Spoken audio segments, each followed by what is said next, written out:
It's also important to differentiate a major depressive episode that is unipolar from a bipolar swing into depression, because the treatments can be quite different. Not only are the medicines different, but mild to moderate unipolar depression can be treated very effectively with psychotherapy alone or counseling. There's many different types of psychotherapy that are effective for depression, and they're often longer lasting than the meds. The effects of the counseling, when positive, last longer than the effects of the meds. But if you try to treat bipolar 1 disorder with counseling alone, it ain't going to work right. Apologies to Dr. Frank, but they've been trying to treat bipolar 1 with psychotherapy since 1911, when the famous psychoanalyst Abraham came out with a paper on it.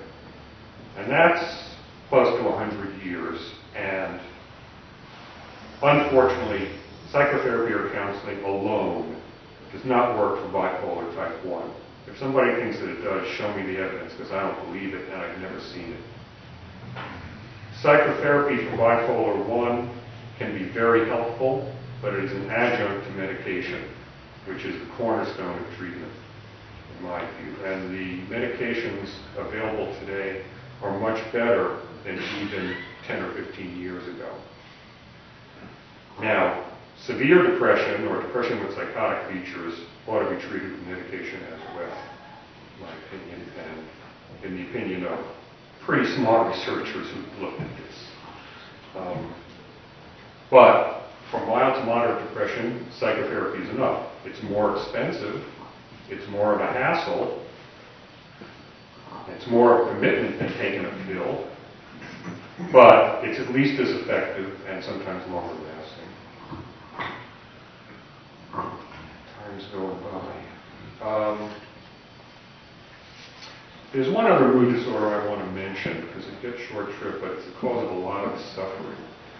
And that is what is called dysthymic disorder.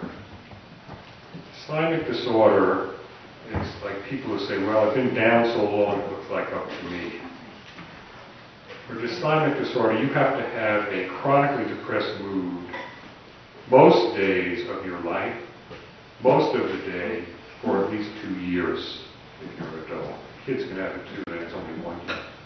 But for adults, it's 2 years, and sometimes it goes on smoldering along for decades. Okay? And it's nasty. People with this are pessimistic, they're down,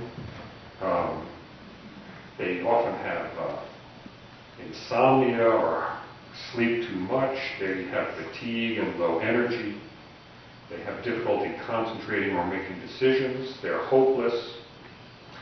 But unlike major depression, they're not usually too guilty, they're not usually suicidal. They just go on with this kind of smoldering, unpleasant, depressed mood. And interestingly enough, it's more difficult to treat than major depression, either with psychotherapy or medications or both. It's thought that at any given time, 3% of the population has it. It's more common in women than in men again. And it's also possible to have both. After 2 years of this dysthymic disorder, you can dip down into major depression and meet the criteria for major depression.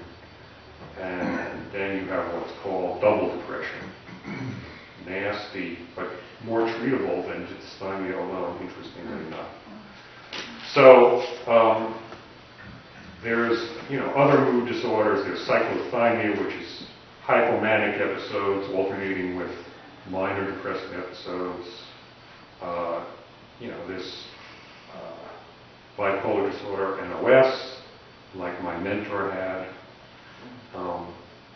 not otherwise specified, where it doesn't meet the criteria, but there's clearly some kind of bipolar thing going on with mood shifts, up and down. Okay? So I think those are the major mood disorders that we see in clinical practice. I think it's very useful to have a book that is fairly well researched, put down the criteria so that